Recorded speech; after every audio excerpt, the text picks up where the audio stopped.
जी।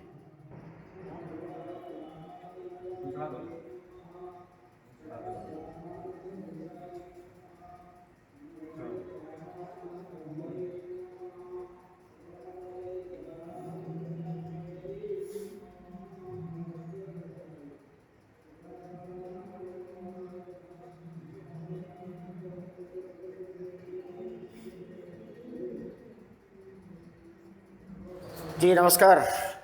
आज सौभाग्य की बात है कि हमारे साथ उपस्थित हैं संस्कृत विद्यापीठ के प्राचार्य शर्मा साहब। स्वागत है आपका हमारे चैनल में। आप इतने सालों से गुरुकुल संचालित कर रहे हैं बिहार सांस्कृतिक विद्यापीठ में। आप हरिनारायणानंद जी के शिष्य भी हैं। जो वर्तमान में जो शिक्षा की स्थिति हो गई है उसको आप कहाँ देख रहे हैं? जो मैकाले शिक्षा पद्धति का प्रभाव भारत पे पड़ा है उसका क्या असर देख रहे हैं? यह देश ऋषि और महर्षियों का रहा है। यहाँ आश्रमों की व्यवस्था थी। आश्रम में 8 बरस से लेकर 20 बरस तक शिक्षा दी जाती थी और परिवार से सभी बच्चे अलग रहा करते थे। 12 वर्षों में वे विद्वान बनकर निकलते थे और देश के कोने कोने में अपनी शिक्षा और संस्कृति और सभ्यता का प्रसार करते थे। उनका जीवन बिल्कुल जो हमारे शास्त्रों में वर्णित है कि 4 अवस्था में मनुष्य रहता है। एक तो ब्रह्मचर्य अवस्था में 8 बरस से लेकर 25 वर्षों तक ब्रह्मचर्य अवस्था में, 25 वर्षों के बाद 50 वर्ष उसका गार्हस्थ जीवन रहता है। 50 वर्ष से 75 वर्ष तक वह वानप्रस्थी रहता है और 75 के बाद घर छोड़कर संन्यास ग्रहण करता है। क्योंकि जीवन कोई ऐसी चीज़ नहीं है कि इसको बर्बाद किया जाए। जीवन एक सार्थक हो, सानिध्यपूर्ण हो और देश के लिए कल्याणकारी हो।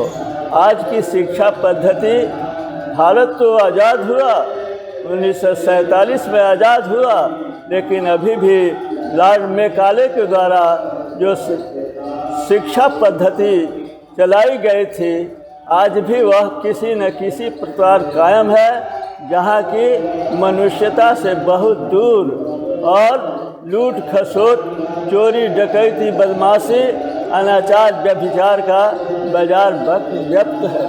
इस परिस्थिति में आवश्यकता इस बात की है कि हम अपने पुरान पद्धतियों के अनुसार देश में शिक्षा का पुनः निर्माण करें, जिससे सभी लोगों का चरित्र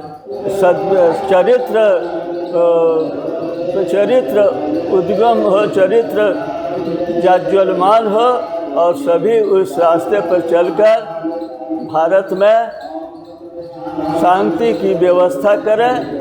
और शंकराचार्य के शब्दों में कोवा दरिद्रो हि विशाल तृष्णा श्रीमान से को यश समस्त तोष। धन जन वैभव की प्राप्ति तभी होगी जब हम सदकर्म पर चलेंगे, सद्विचारी होंगे, विनयी होंगे, विनम्र होंगे, कृष्ण होंगे, प्रेम पूर्वक साहचर्य पूर्वक जीवन व्यतीत करेंगे। इसी से शिक्षा का प्रचार और प्रसार हमारे लिए प्राचीन पद्धति के अनुसार पर होना चाहिए, जहाँ जीवन एक सद्विचार के रूप में व्यतीत होता है। तो लेकिन विधर्मियों ने जो साजिश रची कि भारत की संस्कृति और शिक्षा को नष्ट कर हम सबको हमेशा के लिए गुलाम बना दें, और उसका साथ दे रहे हैं यहाँ के वर्तमान नेता लोग। तो क्या ये देश के साथ धोखा नहीं कर रहे हैं? इस विद्यापीठ का उद्देश्य संस्थापक ब्रह्मचारी मंगलदेव जी महाराज और स्वामी हरिनारायण जी महाराज दोनों साधु थे, सन्यासी थे। उनका विचार यही था कि हम अच्छे विद्वानों को, अच्छे सदाचारी शास्त्रों को तैयार करें, जहाँ देश में सभी तरह की समुन्नति हो और सद्विचार पैदा हो।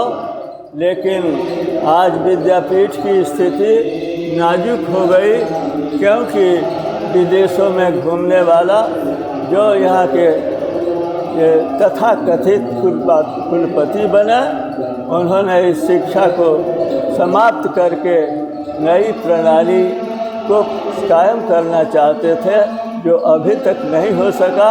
और उसी रास्ते पर विद्यापीठ अभी भी चल रहा है। छात्रों की संख्या नगण्य है, लेकिन इनके अंदर में साहस, प्रेम, साहचर्य, सदाचार की शिक्षा देकर कायम रखे हैं और इनको उसी तरह की शिक्षा प्रदान की जाती है। ये विद्यापीठ और जितने भी गुरुकुल थे, भारत में जितने भी गुरुकुल थे, यहाँ तक कि आपकी भी विद्यापीठ जो थी, पहले जो शिक्षा आप लोग दे रहे थे और बाद में फिर प्राइवेट स्कूलों का व्यवसायीकरण जो हुआ, इन दोनों में शिक्षा को कितना नुकसान पहुंचाया गया, इस पे थोड़ी सी रोशनी आप डालें। शिक्षा का व्यवसायीकरण जो हुआ, उसमें शिक्षा के ऊपर जो प्रभाव पड़ा, उसके बारे में आप क्या कहना चाहेंगे? आज शिक्षा तो व्यवसाय के द्वारा संचालित है, लेकिन मनुष्य बने इसकी कम संभावना है, क्योंकि उनकी प्रवृत्ति कैसे धन प्रसाधन को अपनावें और मनुष्यता को से दूर हो जाए। मनुष्यता को कायम रखने के लिए सद्विचारी, सद्भाव और संतोषी व्यक्ति पैदा हो। आज की शिक्षा संस्कृति व्यावसायिक है और अधिक से अधिक धन हम कैसे अर्जित करें, वह साधन कितना भी गलत क्यों न हो, लेकिन हम धन को इकट्ठा करें और अपने परिवार को आगे बढ़ाएं, समाज को नीचे करें और परिवार को आगे बढ़ाएं। जबकि हम लोगों का प्राचीन ध्येय वाक्य रहा है, वसुधैव कुटुम्बकम्, सर्वे भवन्तु सुखिनः, सर्वे सन्तु निरामयाः, सर्वे भद्राणि पश्यन्तु मा कश्चित् दुःखभाग् भवेत्। लेकिन जो अंग्रेज़ों की शिक्षा व्यवस्था रही, उनके अनुसार सिर्फ मैं ही रह गया, दूसरे से कोई मतलब नहीं रहा। तो ये संस्कार का लोप अगर भारत में हो जाएगा, तो क्या भारत वही भारत रहेगा? इस देश में पहली शताब्दी से लेकर 8वीं शताब्दी तक विदेशी आक्रमण हुए, लेकिन जहाँ शताब्दी 8वीं शताब्दी तक जो भी विदेश की जातियाँ आई, यहाँ के सभ्यता और संस्कृति से इतना अवगत हो गई, इतना प्रभावित हो गई कि अपने आप को भारत में आत्मसात कर लिया। इसलिए भारत की सब संस्कृति, भारत की शिक्षा, सभ्यता का विलुप्तीकरण नहीं हो सका, क्योंकि हमारे नस नस में उन ऋषि महर्षियों का, विचारकों का इतना प्रभाव है कि उसको कोई मिटा नहीं सकता है। हम रहेंगे, रह रहे हैं, थे रह रहे हैं और रहेंगे, ऐसा विश्वास पूर्ण रूप से किया जा सकता है, क्योंकि बहुत से ऐसे शासक हमारे देश में आज़ादी के बाद आए, लेकिन कुछ एक ऐसे शासक हमारे सामने रहे जिनको हम आदर्श के रूप में मान सकते हैं। उसमें सरदार वल्लभ भाई पटेल को हम लेते हैं, जिन्होंने सोमनाथ मंदिर का उद्धार किया और उन्होंने कहा था कि हिंदू को छोड़कर कौन विश्व में ऐसी जाति है जो कि सभी का कल्याण करती है।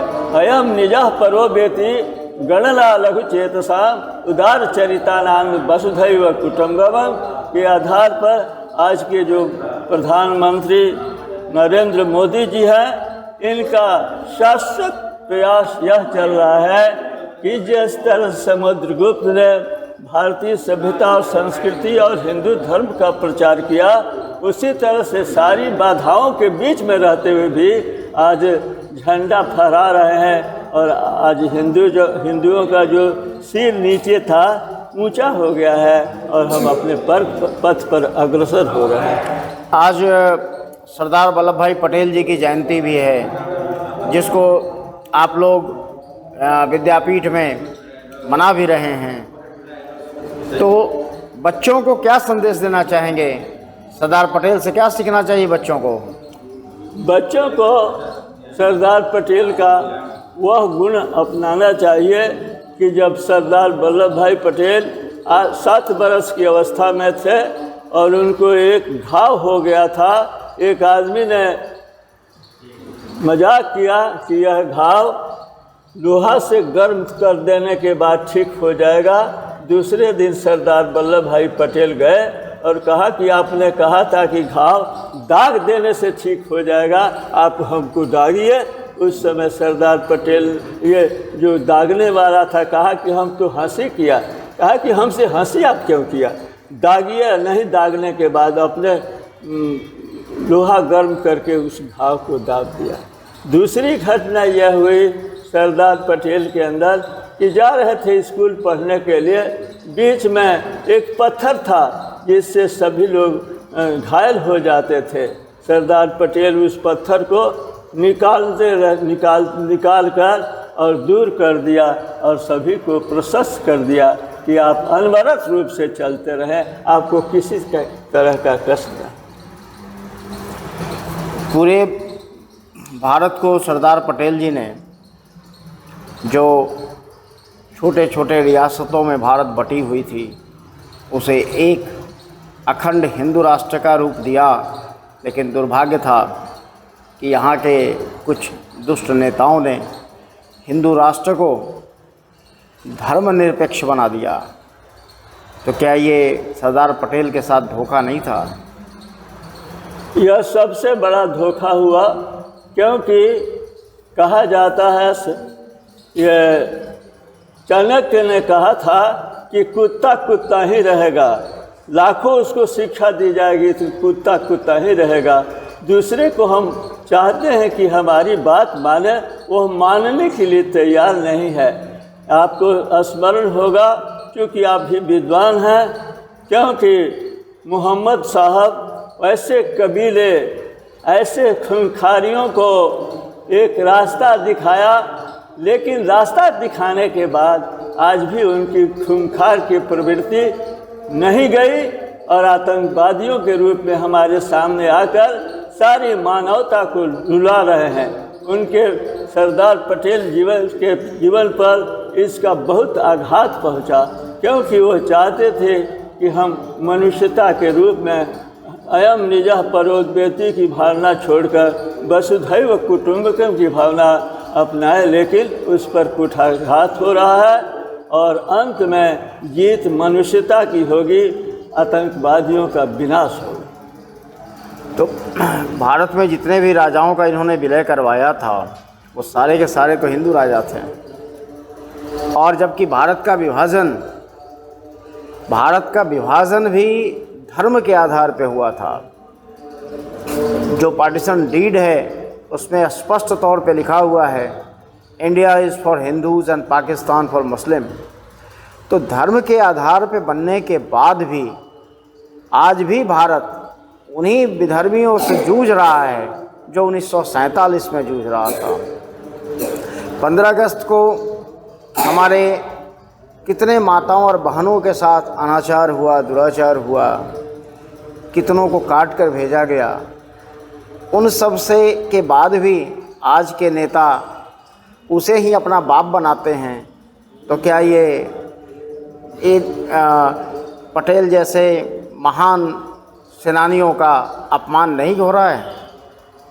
बात यह है कि आज के नेता कौन हैं जो बहुत कुचले हुए थे, दबे हुए थे और आज़ादी से उनको कोई वास्ता नहीं था।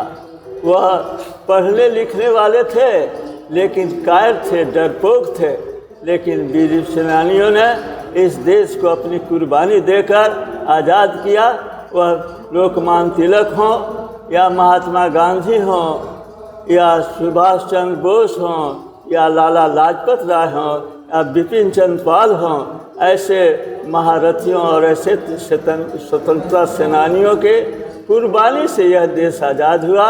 लेकिन अफसोस इस बात का है कि जो पढ़ा लिखा नहीं है, जो संख्या के बल पर, गुण के बल पर नहीं, संख्या के बल पर इस देश को अपना शासन स्थापित करना चाहता है, लेकिन पूरी आशा की जाती है कि उनकी जो आशाएं हैं वह फलीभूत न होकर ध्वस्त हो जाएंगी और फिर से वह सनातन धर्म का झंडा फहराता रहेगा, ऐसा मेरा विश्वास। एक चीज़ और अभी नेताओं को देखने को मिलता है, नेताओं के अंदर का चरित्र। एक तरफ तो वो महिषासुर को मानते हैं, रावण को मानते हैं, हिरण्यकश्यप को मानते हैं, लेकिन माँ दुर्गा, भगवान श्री राम और भगवान श्री कृष्ण को काल्पनिक बताते हैं। तो अगर रावण उनका रिश्तेदार था तो राम तो थे ना। अगर महिषासुर रिश्तेदार था तो माँ दुर्गा तो थी। अगर महिषासुर का अस्तित्व है तो माँ दुर्गा का अस्तित्व है। अगर रावण का अस्तित्व है तो राम भी थे। अगर कंस का अस्तित्व है तो कृष्ण भी थे। और अगर हिरण्यकश्यप था तो प्रहलाद भी थे, भगवान विष्णु भी थे, नरसिंह भी। बात यह है कि जब सृष्टि का निर्माण करना था तो एक तरफ कमल से ब्रह्मा की उत्पत्ति होती है, दूसरे तरफ से कान से उन राक्षसों की उत्पत्ति होती है। तो हमारी मनुष्यता या हमारा स्वभाव यदि अच्छा है तो बुरा भी उत्पन्न होंगे, और बुरा स्वभाव वालों को समाप्त करने के लिए समय समय पर ऐसे महापुरुष भगवान के रूप में आते हैं जिनको हम भगवान मानते हैं और उनके चलाए हुए मार्गों पर चलने की चेष्टा करते हैं। हमारे देश में किसी भी राक्षसी प्रवृत्तियों का कभी बोलबाला नहीं। कुछ वर्षों के लिए, कुछ समय के लिए भले ही बोलबाला हो, लेकिन बहुत वर्षों तक नहीं चल सकता। जैसे 1757 ईस्वी में पलासी के युद्ध में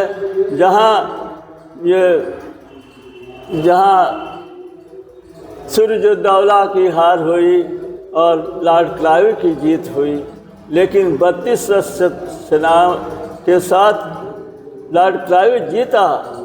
जीतने के बाद 1757 से लेकर 1856 ईस्वी तक उनका बोलबाला रहा, लेकिन 1857 के बाद से इस देश में ऐसे वीर बाकुड़े पैदा हुए जो कि उन बुराइयों को ध्वस्त करके 15 अगस्त 1947 को देश को आज़ाद किया। लेकिन उनकी आत्मा, ये जो भ्रष्टाचारी हैं, दुराचारी हैं, जिनका जीवन भारतीय संस्कृति के विरुद्ध है, वे बहुत दिनों तक नहीं रह सकते। उनकी अमिट छाप समाप्त होकर फिर से वह भगवान कृष्ण की भावना, राम की भावना किसको समाप्त नहीं हो सकता। क्योंकि हम तो इस तरह के अनुयायी हैं कि डॉक्टर भोलानाथ तिवारी ने कहा कि हिंदी तो हमारी भाषा है और हम अपने दुख गाथा को गाते रहे। किसी से नहीं कहे कि हमारी हिंदी भाषा को भारत की राष्ट्र भाषा बनाया जाए। उसी तरह से हम सताए हुए हैं, हमको सताया गया है। अनेक विधि, अनेक अनेक देशों से आने वाले आक्रांताओं को हमने देखा है, लेकिन हम देखने के बाद भी अपने आप को आज़ाद कर दिए हैं। इसमें कोई संदेह नहीं है कि हमारा देश उस रूप में नहीं जाएगा जिस रूप में कृष्ण ने चलाया था और राम ने चलाया था, क्योंकि उनका जीवन तो कष्टकारक रहा, कभी भी आराम की ज़िंदगी नहीं बीती। भगवान कृष्ण को जब बहेलिया पर में मारता है तीर, उस समय कृष्ण के पास पहुंचता है और कहता है कि हमने बहुत गलती की। कृष्ण ने कहा, कैसा कौन? कृष्ण ने कहा कि तुम्हारे जैसा पुण्यात्मा तो कोई नहीं है, हमने बहुतों को मारा है लेकिन हमको कोई नहीं मारा है, तुम्हें हमको मारा है, इसलिए सीधे स्वर्ग जाओ। तो ऐसी भावनाओं वाला देश, जो कि गंधारी कहती है कि कृष्ण को कोढ़े हो जाए। लोगों ने पूछा कि कृष्ण क्या कहते हैं, तो कहते हैं कृष्ण कि वह अच्छी बात कहते हैं कि मैंने उसके बच्चों को नुकसान कराया है, इसलिए मुझे तो कोढ़ होना ही चाहिए। 6 महीना तक कोढ़ के रूप में जगन्नाथपुरी में है, उनको रूप देखा जाए जहाँ की अटका चढ़ता है। और इस तरह से इस देश के जो महान त्यागी हैं, महान अवतार हैं, उनके रास्ते पर तो यह चलेगा ही। लाखों कोशिश करने के बाद इन आक्रांताओं को, इन व्यभिचारियों को, जिनके पास सोच नहीं है, अनबन की बातें बोलते हैं, अनाप शनाप की बातें बोलते हैं, लेकिन उनकी बातें चल नहीं सकती है। भारत में जो भी आज तक भारत रहा है वो सनातन धर्मावलंबी रहा है, सनातन धर्म पे चला है। लेकिन दुर्भाग्य की बात है कि आज जितने भी पॉलिटिकल पार्टी हैं या उसके नेता हैं, उनके अंदर भारत के दर्शन का कोई लेस मात्र भी चरित्र नहीं है। तो क्या ये उनके लिए शर्म की बात नहीं है या देश के लिए अभिशाप नहीं है? ऐसी है हमारी भारत की जनता कि शिक्षा के बाद भी अभी अशिक्षित है, लेकिन अशिक्षित होने के बाद भी विवेकी है। विवेक से वो पूर्ण विवेक से दूर नहीं है। ये नेता अपने व्यक्तिगत स्वार्थ के लिए तरह तरह की बातों को करते हैं और तरह तरह की बातों को सुनकर उनके दिल में विचलन आ जाती है। बिच्छू जैसे आदमी पानी के ऊपर पैर देता है तो फिसल जाता है, उसी तरह से फिसल जाते हैं। फिर से आगे चलकर चेतते हैं और भारत को अच्छी तरह से चलाने की चेष्टा करने के लिए तैयार रहते हैं। इसलिए इस देश को ये जो बरसाती मेढक के समान दिखाए, जितनी राजनीतिक पार्टियां हैं वह बरसाती मेढक के समान दिखाई देती हैं, लेकिन जैसे बरसात समाप्त हो जाती है, मेढकों का बोला बाला नहीं रहता है, उसी तरह से ये भी समाप्त हो जाए। ये भारत में सनातन धर्म हमेशा से रहा है, आगे भी रहेगा। लेकिन आज के जो अभिभावक हैं अपने बच्चे को उसी शिक्षा से दूर रखना चाहते हैं और महंगी महंगी फीसें देकर व्यावसायिक गतिविधियों में लिप्त संस्थाओं को भरते रहते हैं। लेकिन आप जैसे गुरुकुल चलाने वालों को वो लोग ना तो अपने बच्चे को भेजते हैं गुरुकुल में और ना आर्थिक सहयोग करते हैं। तो क्या ये समाज के लिए अच्छी बात है?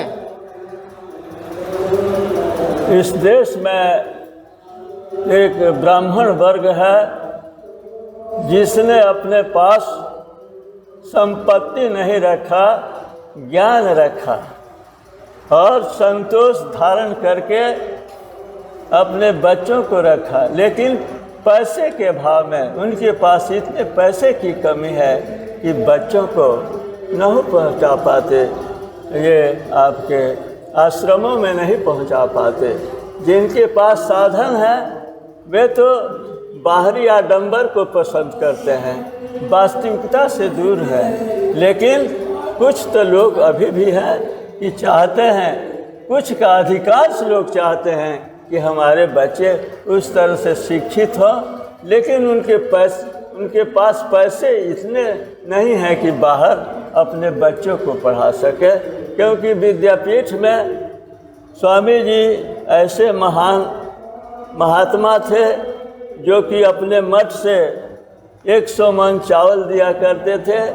चारों तरफ देश के कोने कोने से पैसा लाकर बच्चों को खिलाते थे और सरकार से भी कुछ सहानुभूति मिलती थी। आंशिक रूप से सहायता मिलती थी। लेकिन जो आज के नेता हैं, जिनको अपने परिवार के सिवा दूसरा कोई नहीं मिलता और वे अपने परिवार के समृद्धि के तरफ देखते हैं और डॉक्टर इंजीनियर तैयार करते हैं, लेकिन डॉक्टर इंजीनियरों को स्थान कहाँ मिल पाता है, उनकी पोशाक कहाँ, भले ही पोशाक उनकी अंग्रेजी की है, लेकिन अपने परिवार में तो उसी भाषा का प्रयोग करते हैं, उसी रूप में रहते हैं। यदि माता पिता पूजा करते हैं तो कहाँ मना करते हैं। इसलिए आपकी भारतीय संस्कृति सनातन संस्कृति का कभी विनाश नहीं होने वाला है, इस तरह की मैं आशा करता हूँ। और आपकी आशा पूर्ण हो और आपने अपना कीमती समय दिया, उसके लिए आपका आभार और बहुत बहुत धन्यवाद जो आपने आज अपना इतना कीमती समय दिया। डॉक्टर